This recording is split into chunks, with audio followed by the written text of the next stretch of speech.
right now.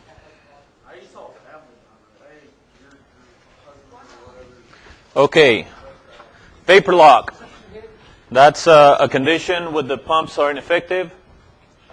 It is difficult or impossible to restart the engine, and it's called by high fuel temperature. Usually, when you have high temperature and high altitude, the less atmospheric pressure you have over a fluid, its boiling point is at a lower temperature. So it's something that is likely to happen when there's a high temperature and you're operating from high elevation airport. It's basically bubbles in the line, and there are certain things that you can do in case you have this condition, but you're going to have a very rough, erratic operation of your engine if something like this happens.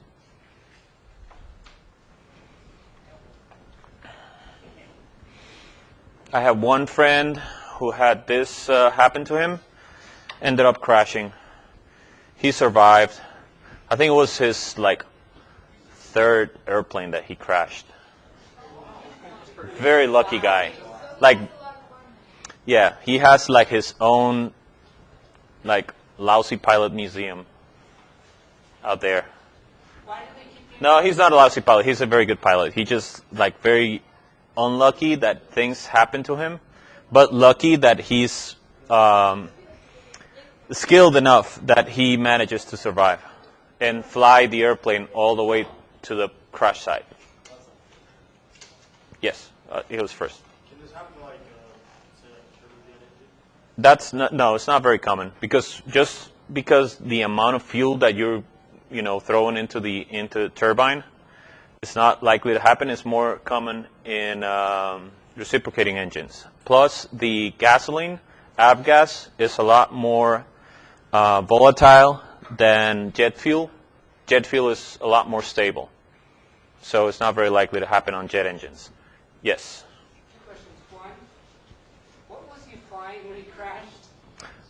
He was flying twice. He was flying small Cessna style little airplane. It's called a MAL, MXT 170 something, and then the other one was T-27. And two, can this happen to a rocket leaving atmosphere? What do you mean? Fuel vapor lock on a rocket? Is that possible?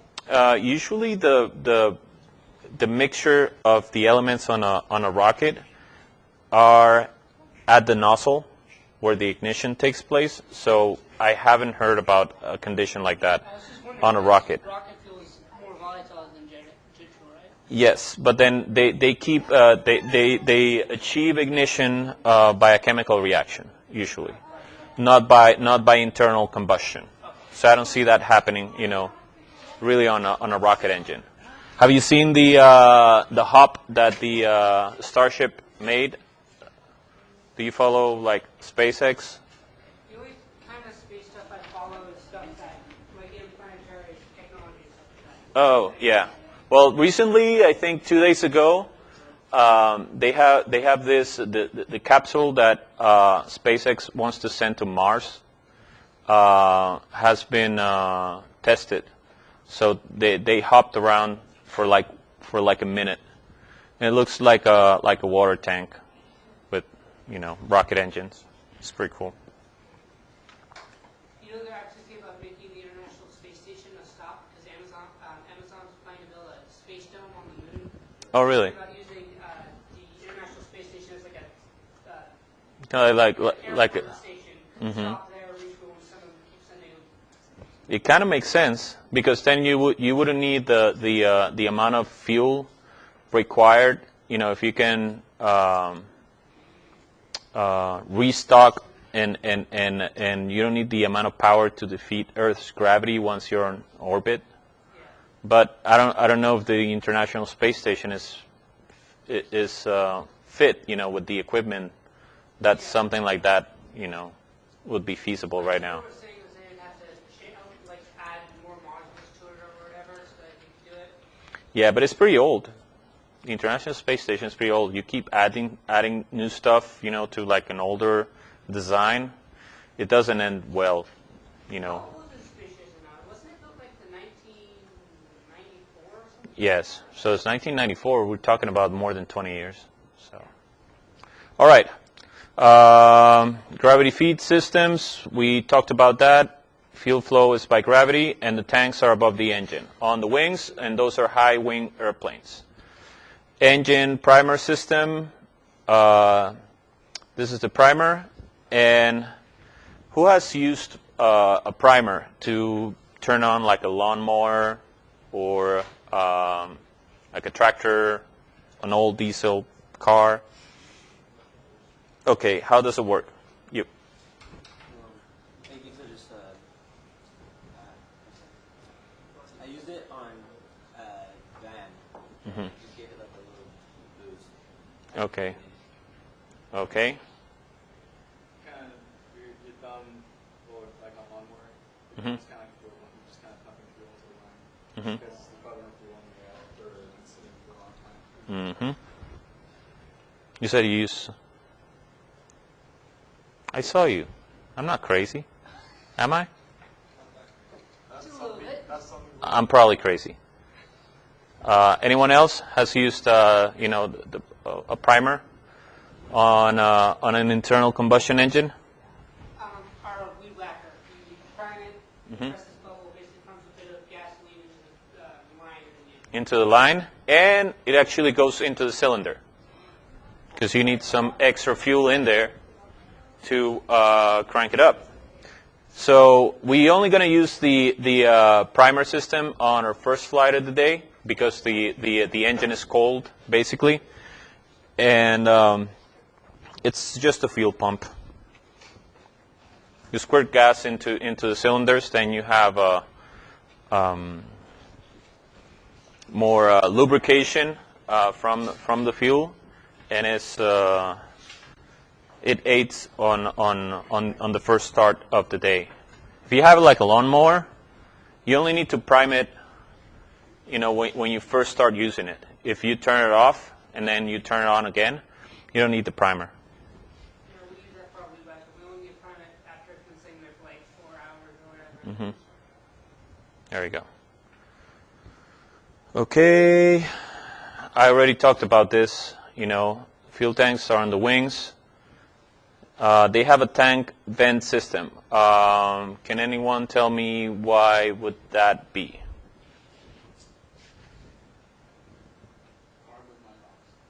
Nope. Is it for when you need to dump fuel? Some airplanes have that. The vent system is basically, you know, you're draining the tank, so you need air, you know, to come in and replace that. So you don't have a vacuum. So yeah, So you don't have a vacuum. So if that space is not replaced by air, then you're not going to get any fuel into the engine.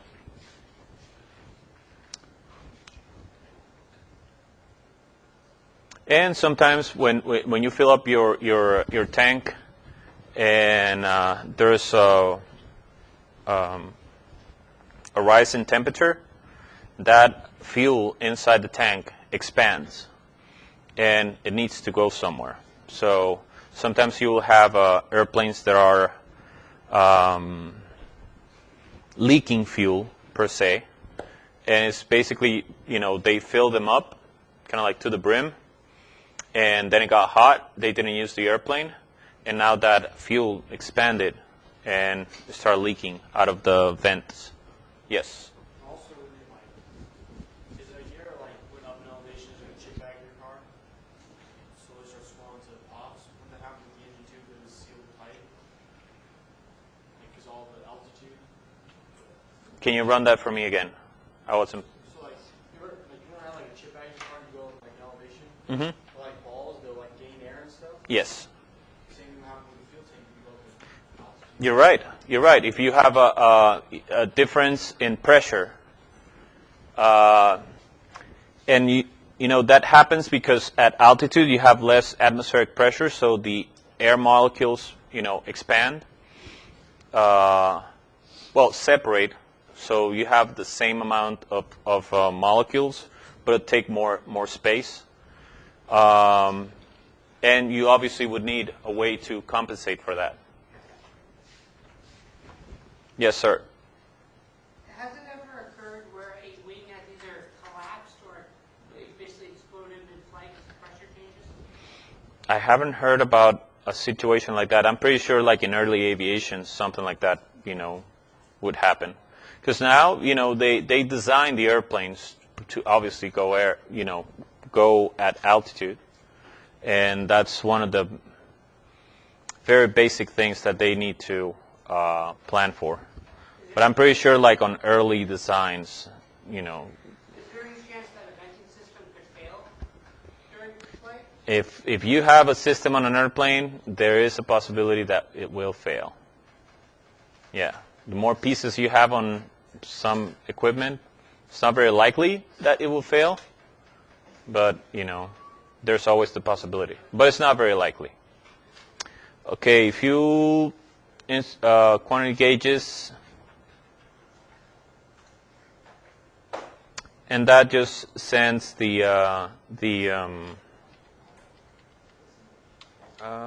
saw, yeah, it's this one. Remember this one in front of these? Yeah. That's a fuel gauge. That's part of your cross-check.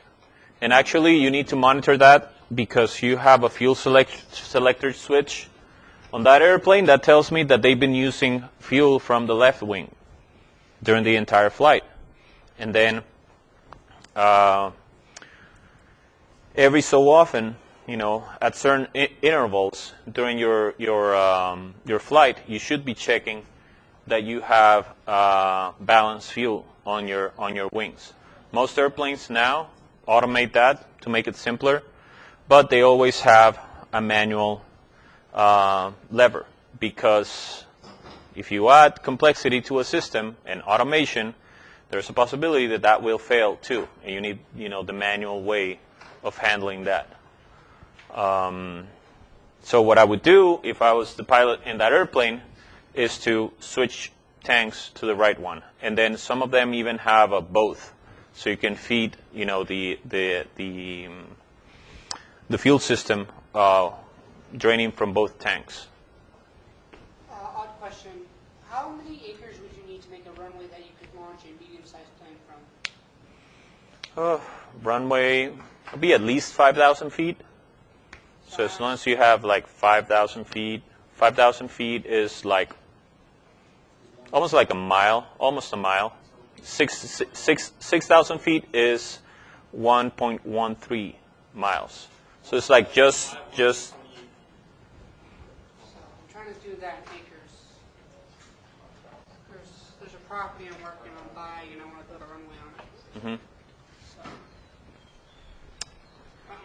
I'm not sure in acres how much is that, but for like a medium size runway, you need at least like 5,000 feet.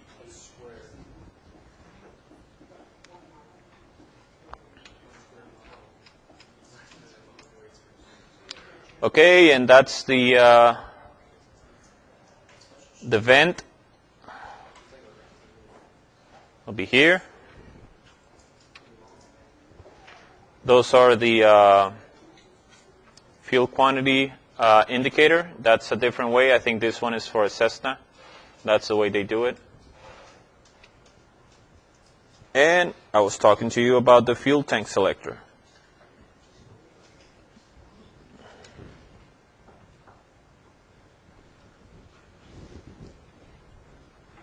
If you have a low-wing aircraft, there's no both position. So you're either selecting from one or the other. In general aviation, what I flew in the military, it was a low wing, and we had a both position.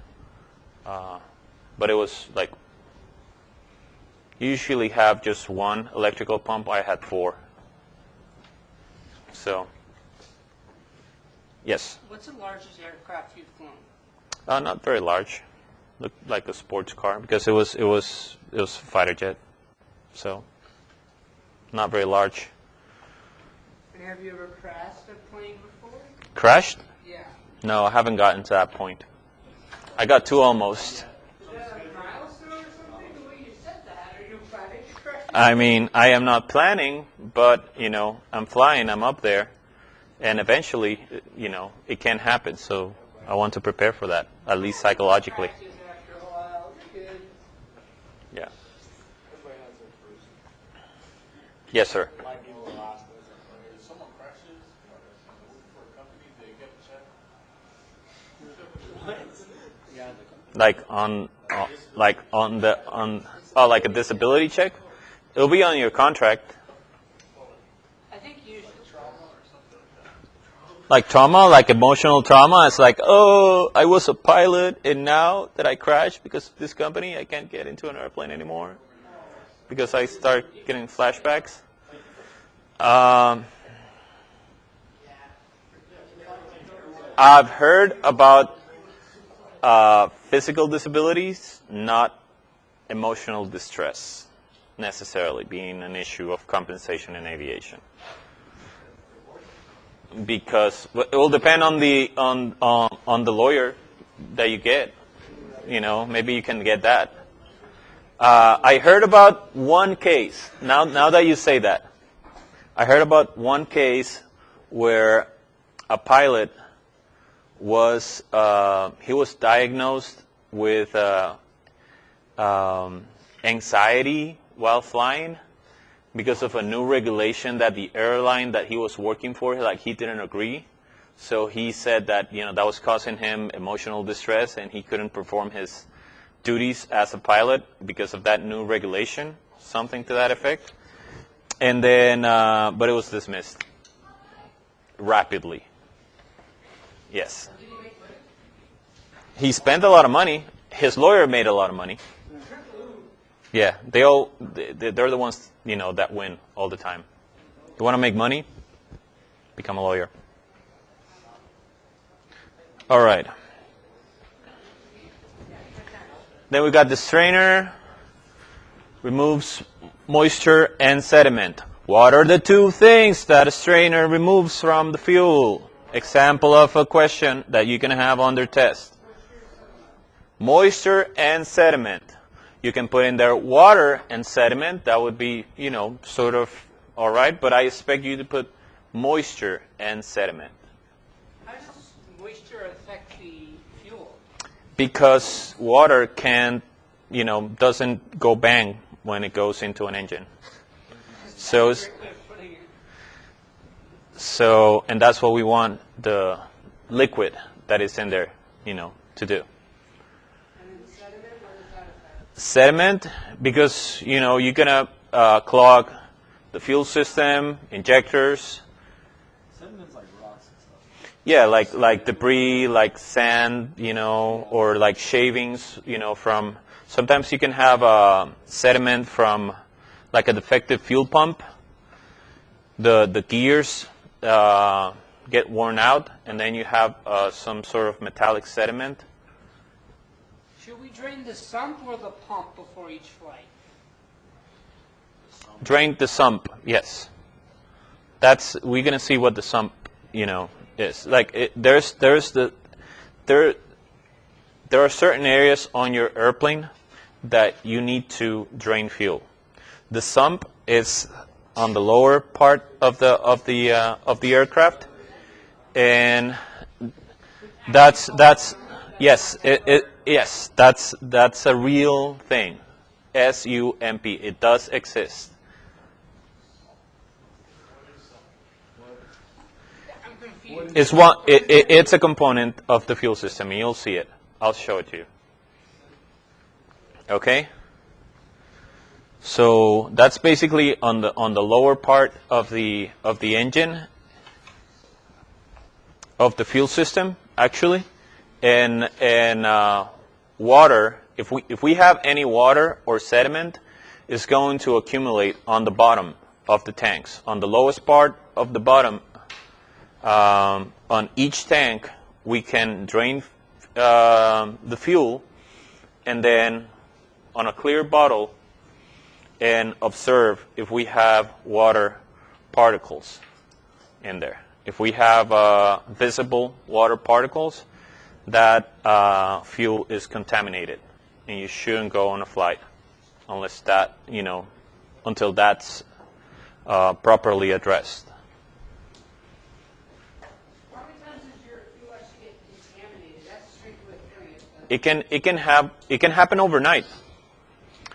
If you leave your, for example, you go on a flight today, and you come back, during the evening, and your fuel tanks are empty. You leave that airplane on the ramp, moisture, from the tank, from inside the tank, can cool down and become actual water particles. And then those water particles, what used to be gas but now is water, gets into your fuel system. So a good practice is, after flying, refuel the airplane so you can displace that air. That could be, moist air that can turn into water particles into your fuel later on. So you fill up the tanks, there's no air, or water particles suspended in the air to condensate and to get into your tank. The drains, also check them before flight. They're on the low points of the fuel tanks. Remove any water. And, if you have water on your tanks, it can be hazardous. Those are the fuel drains. You get something like, it's just this like metal wire, like stiff wire that you put in there, and it goes to a bottle, and then you make a visual inspection of your fuel.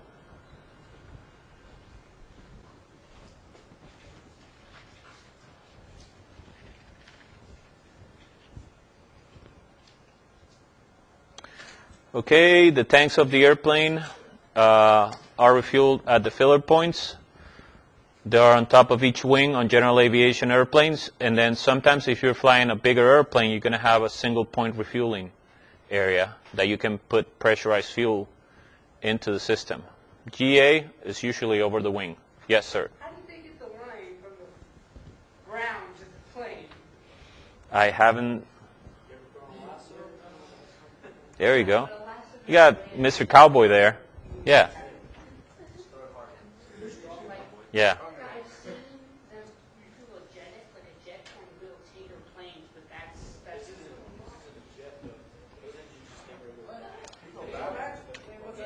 You have?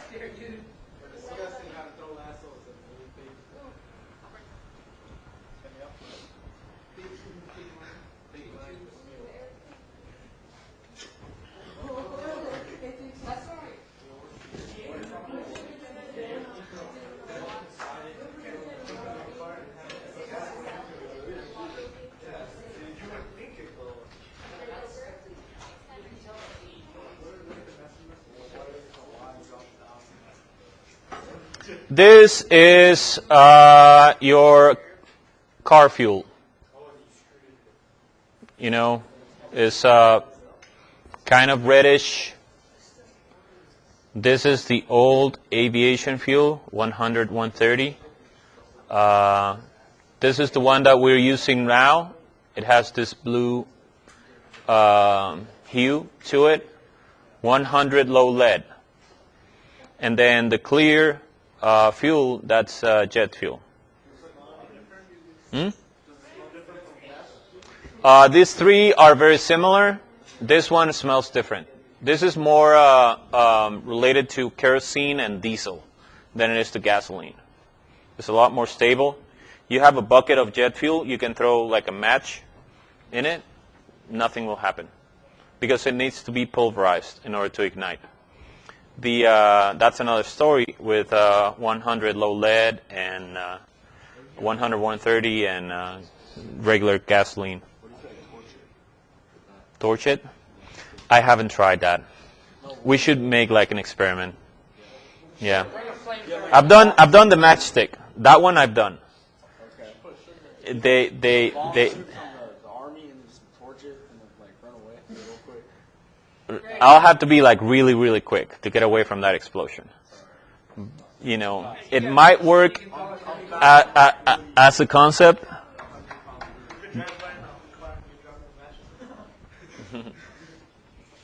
All right.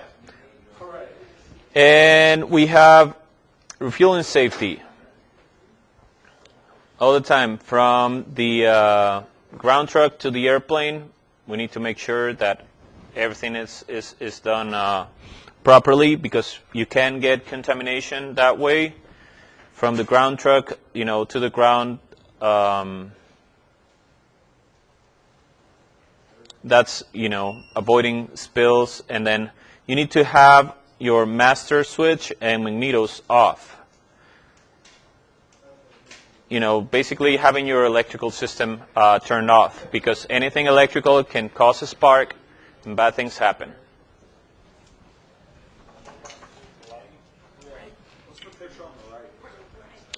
And then the picture on the right, that's the refueling point on an aircraft. This is over the wing. This is what the tank looks like.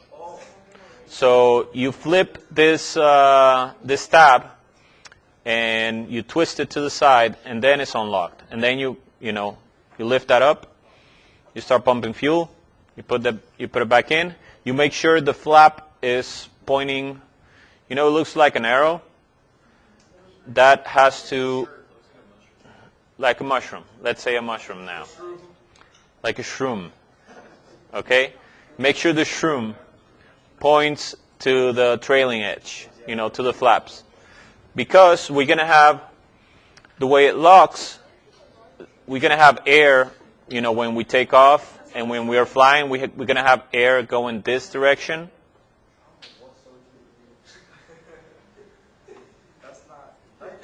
We're going to have air moving towards this direction.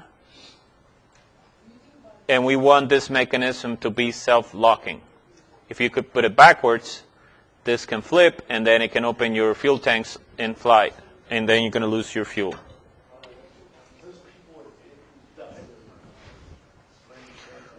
1411. Let's take 10.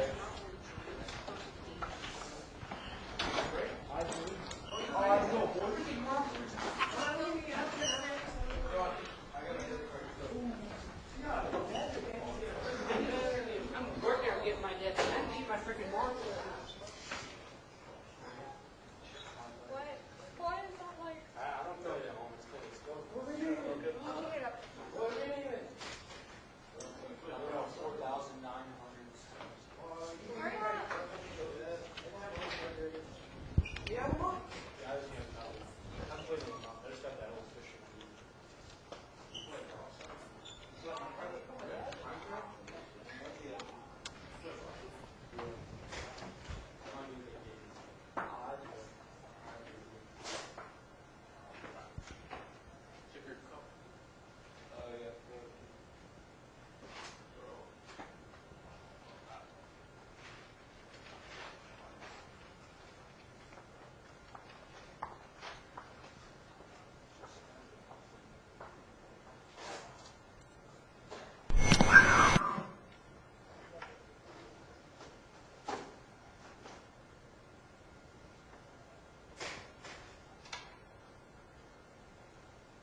Those are the, when you're fueling your airplane, those are the rules.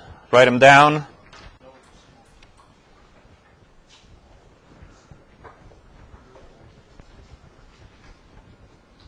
Some of them, well, all of them are very self-explanatory. For safety, fuel only in fueling areas.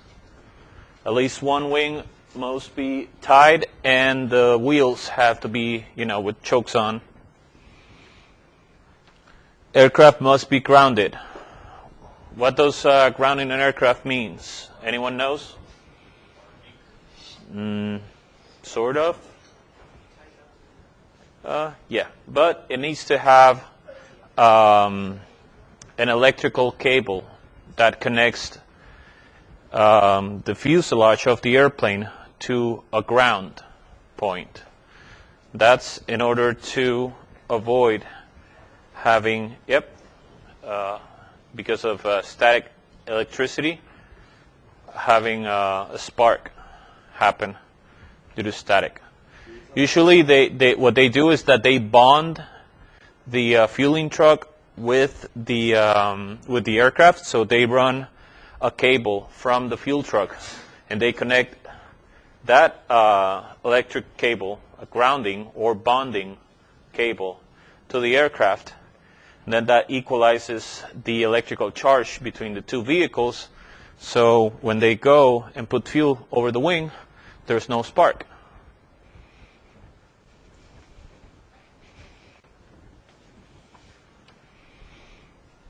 Master and magnetos off. No one should be on the aircraft.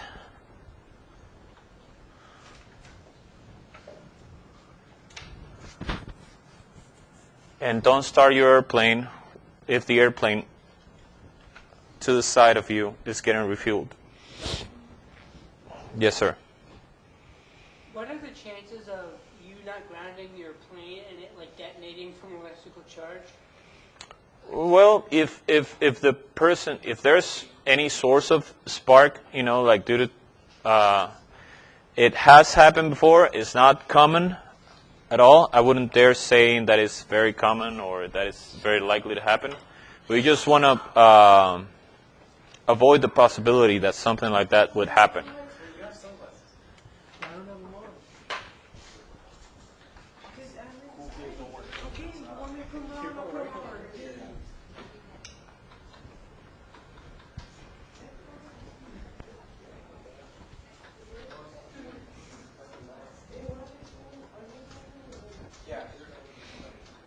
You good?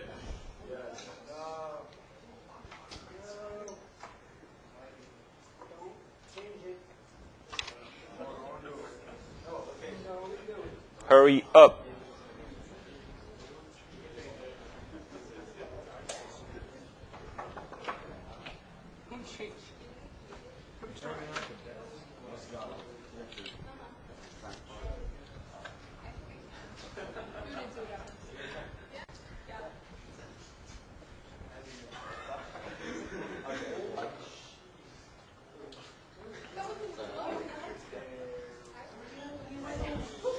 Where's Miguel going? He's picking up a trash. Oh. I'm not surprised. Okay. There are two main types of oil systems, wet sump and dry sump. We'll keep on going with that. Wet sump, all the oil is carried in the engine. High performance vehicles also have this type of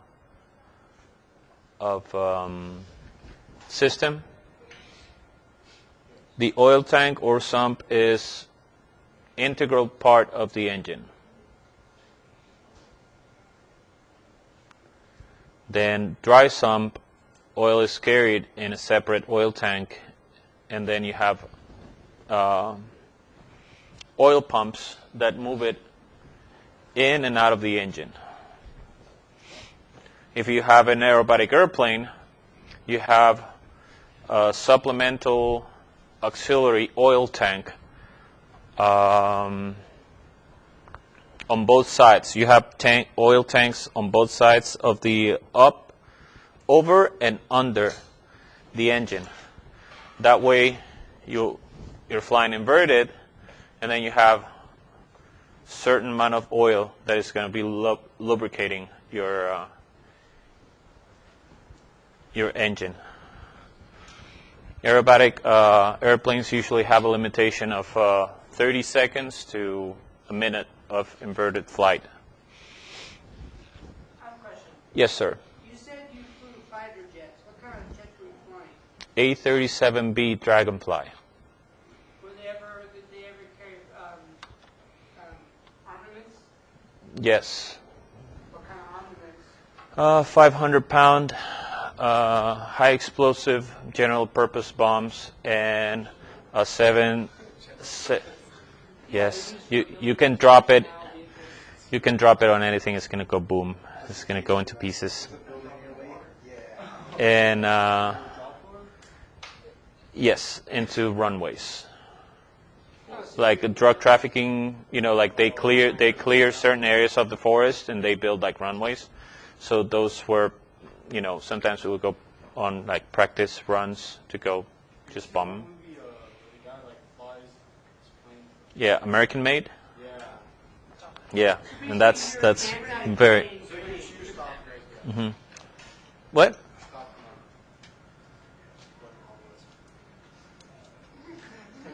What do you mean? What do you mean? Yeah. Well, his pilots, not like him, but yeah. That's basically that was the mission at the time. Now I teach high school students. It's way safer, less fun. Did you ever have? You said you were. What was the other one you said? You said the all-purpose bombs and you said something else. And a machine gun. We had a machine gun on the front, so we had a Gatling minigun on the front. Did you ever have to strafe anything with that? Every once in a while, you will have to. Did you strafe planes or people? Both. Both, but only for food.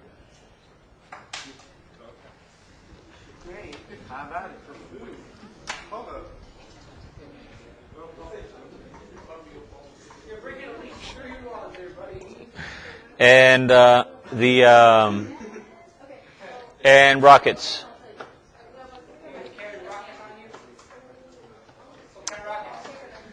It's just general purpose, high explosive, ballistic rockets. So not really like precision rockets, but then kind of like old school. You need to have like certain altitude, angle, and speed, in order for them to be accurate. Yeah. All right. Hey, silence. Components of the oil system: temperature gauges, pressure gauges, oil filter, the filler cap, and the dipstick.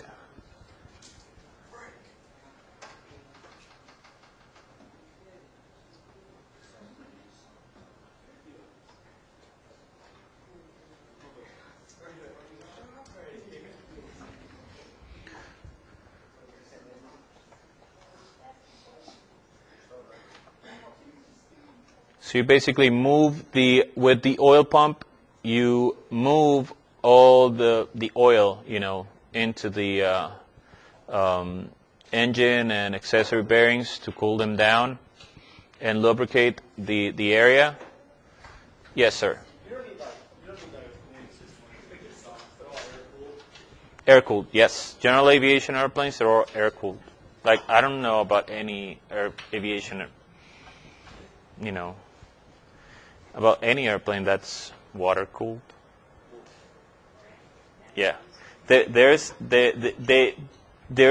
like back in World War II, there was a secondary water system on some of the airplanes.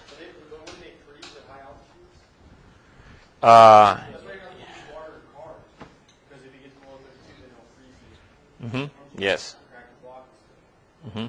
Yes. So you have all systems like the way you cool. They're all air cooled, and that's why you have those surfaces on the pistons, and this is to direct the airflow. Like the air hits it, and this directs the air all around the cylinders, so they're air cooled. And then back in the day, like there was one water system on World War II airplanes, but it wasn't used for cooling. It was for something else. I'm not sure what it was right now. But that's not used anymore. You're still going to need oil because you don't want friction. That's what the dipstick looks like, and this is going to be one of the items that you're going to inspect every day when you go out to fly. You do the walk around, and then you check the level of oil that you have on your engine. The dipstick. No, there's no. The oil system was taken out of this one. It's not this? No. No. This is just for like turning this. Yeah. No. But it would be like in a position kind of like this on the aircraft.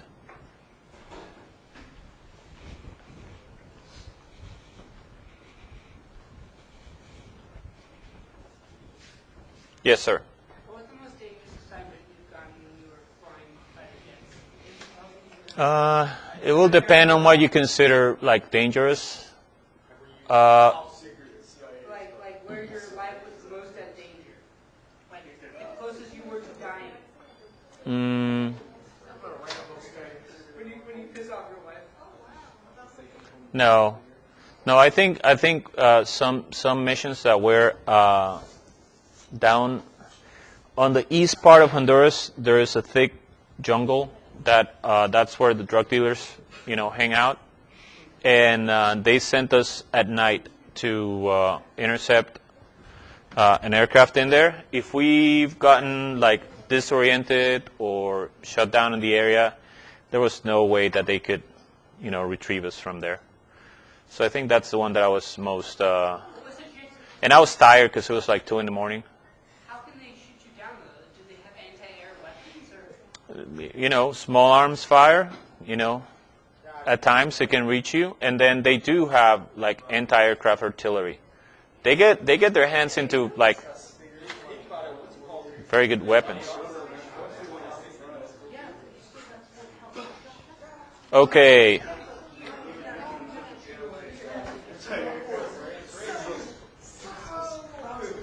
Then you check your POH to see how much oil do you need to have on your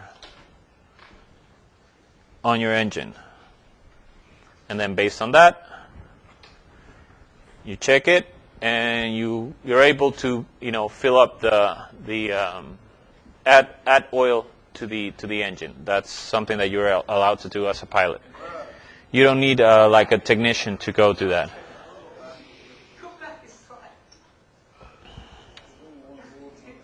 Oh, there's only like, shouldn't take that long.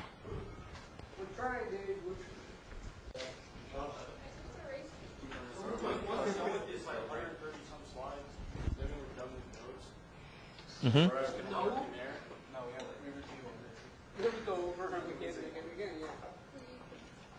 What do you mean? You said there's 130 some slides. Oh yeah. No, we're not gonna go like over all of them. That's just one chapter. Yeah, but like once you finish that, there's like one chapter. And we're gonna start with hands-on. Yes, we can. What do you mean by that? The hands-on, like hands-on days. Oh, on the engines. We're not. Yeah. Oh, yeah. The half of a semester is going to be like doing actual maintenance on engines. Yes. So the second half of this semester we're going to be flying drones as well, and Only the first half per semester. everything is notes, like from top to bottom. Like this semester and then next semester and the one after and the other one, you're going to take notes. But then we're going to split the class in like half. For example, we have a break at 2, right? So later on, or like 2:10 to 20, whatever. So later on, we're going to split the activities of the class, and we're going to do either yes, less notes and then more practical stuff, or less notes and more investigation and different things. We were told we could fire a jet engine up this week. Is that still happening? I'm going to check with the boss 'Cause you guys have so we can make it happen. Yeah. Big man. Yes. Were you ever offered a No. No. Someone approached me once. Kind of like trying to imply that they were about to do that, and I just shut them down. Like, nah, don't even go there. I mean, verbally. I just told the guys like, yeah, don't even go there. Not interested. Yeah, but it's not worth it. Like once you take like $1 for those guys, from those guys, they own you. They own you. Like there's no way you can get out of it. Just dying. What? Once you get involved, you get your whole family involved too. That's another thing. Like you get out, and then let's say that you think that that you're gonna outsmart them. But at the point where they offer you something, it's because they have information on you and your family. So if you take from them and then just ghost them, bad things happen.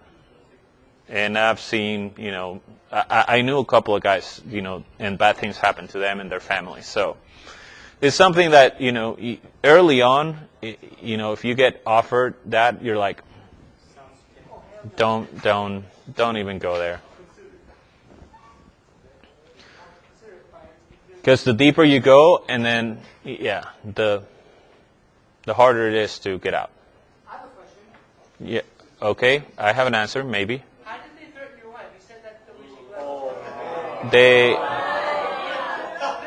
They approached her. They identified her and approached her. That's all I can say. Okay. The oil pressure gauge is a vital instrument. It gives us direct indication of the oil system. If you have high or low, that's dangerous because you could have a malfunctioning or worn engine components. This is important. If you don't have working oil pressure before 30 seconds after start, shut down the engine. Because it means that, the engine is running dry and you can have, you will damage the engine after 30 seconds of running it dry, without enough oil pressure.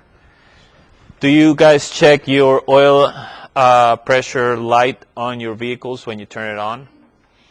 Do you know where it is? Do you know what it looks like? Well, you're gonna see. Pay attention when you turn on your car. You'll see that light, and then it goes away like maybe 1 or 2 seconds after you turn on the engine. If that light's still on, and you just 30 seconds pass, you're causing damage to the engine internally. In aviation, if you don't have working oil pressure after 30 seconds, you shut down the engine and contact maintenance personnel. That's what it looks like. As long as it is on the green, you're good. So you just glance over it. Yes, sir. What oil pressure do you like because like let's say a car that's usually 40, Mm-hmm. right? Like where you want to be at 60 is super high, but it looks like 60 is safe. Yes. Yes, you can run, because it's a different oil than the one that you have. It's very similar to the one you have on your car, but it, is designed to operate within this envelope, between like 60 and like 90. Well, because like higher performance cars have higher oil pressures too. Mm-hmm. Yes. Because, the lines are designed in such a way that, they can withstand more oil pressure.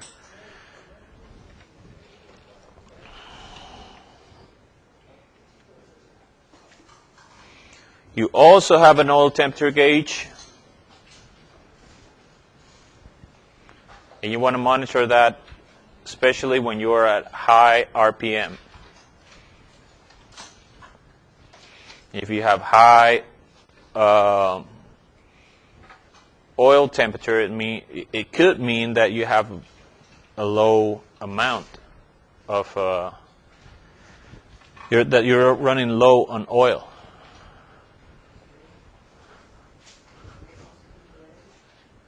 If you have high oil temperature, it would also indicate that you have an over temperature on the engine.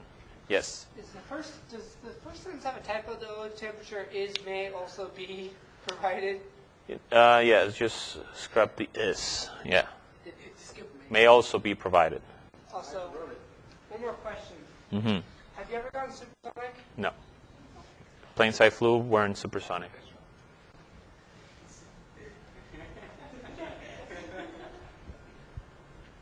There's a way that if you're a civilian, you can start flying supersonic. There's a startup of Colorado that wants to start bringing supersonic flight into the civilian world. Hmm?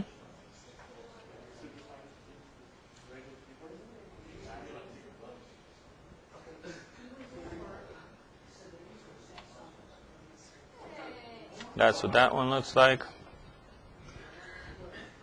Hey.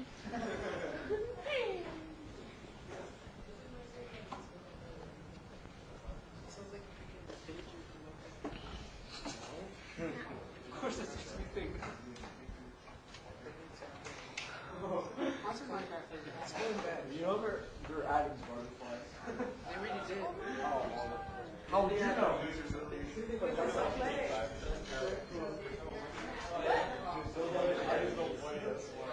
That's what that one looks like.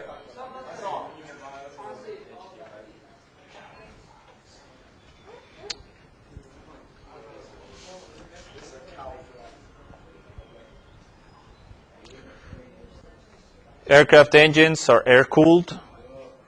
That came up earlier in the class, right?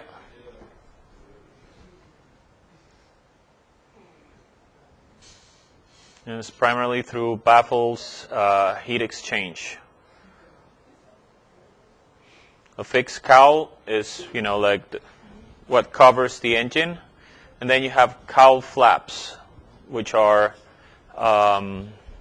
little flaps that open on the sides of the covering of the engine, so you can recirculate more air through the engine. Yes.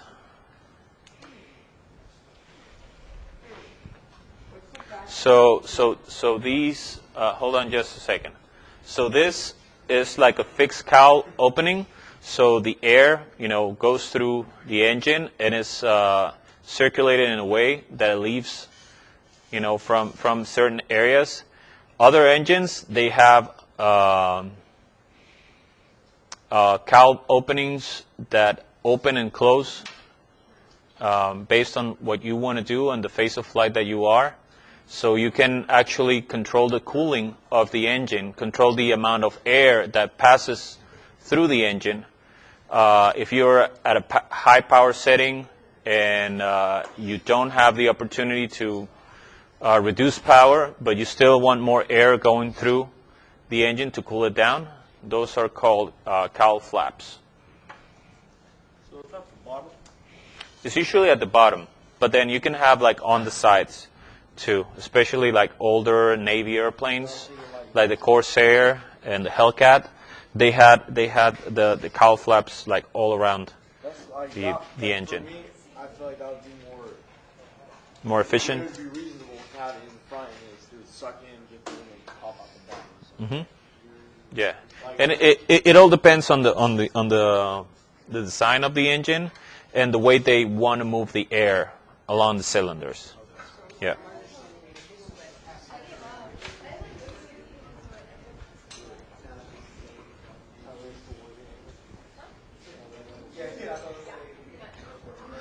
And if you can control the cooling of the cylinder heads by controlling the mixture. So if you add more fuel into the lines, if you enrich the mixture, you can actually cool down the engine, a couple of degrees. If you are climbing steeply, you might want to ease on the climb and let the airplane get more speed so you can get more air into the engine. That's a way to cool it down. Or with your power setting. So, reduce power and just, you cool down the engine. That's what cowl flaps look like. Cowling flaps or cowl flaps. Either or, which is correct. So these open if you're operating on a high temperature climate, or the power setting that you required for that area to maintain controlled flight, is required to be high, and then you are concerned that you might overheat the engine, you open them as well. And some of them are required when you are coming down for landing, to be either open or closed. Depends on the type of airplane that you're flying. Let me see. Yeah, this is going to be the last one. This is our most accurate way to figure out what temperature our engine is running. The cylinder head temperature gauge. So like on a car, if you look at like engine temperature, it would be really Usually on the car, it reads the fluid on the radiator, if I'm correct. right to the radiator chute. That's what opens to allow the antifreeze into the engine. So if it hits a certain temperature, it kicks open and then it lets. Yeah. It also gives you the If it's overheating, yeah. And then that's where you read it. Like, that's why the little signal on the dash is like a thermometer that is kind of like on fluid, like on water. And that's because, is reading that temperature. On airplanes, there are sensors by the cylinder heads, and it's actually telling you the temperature at that very point from the actual engine. Yes. You can see you have a very wide range of operation. Either from 200 to 475. And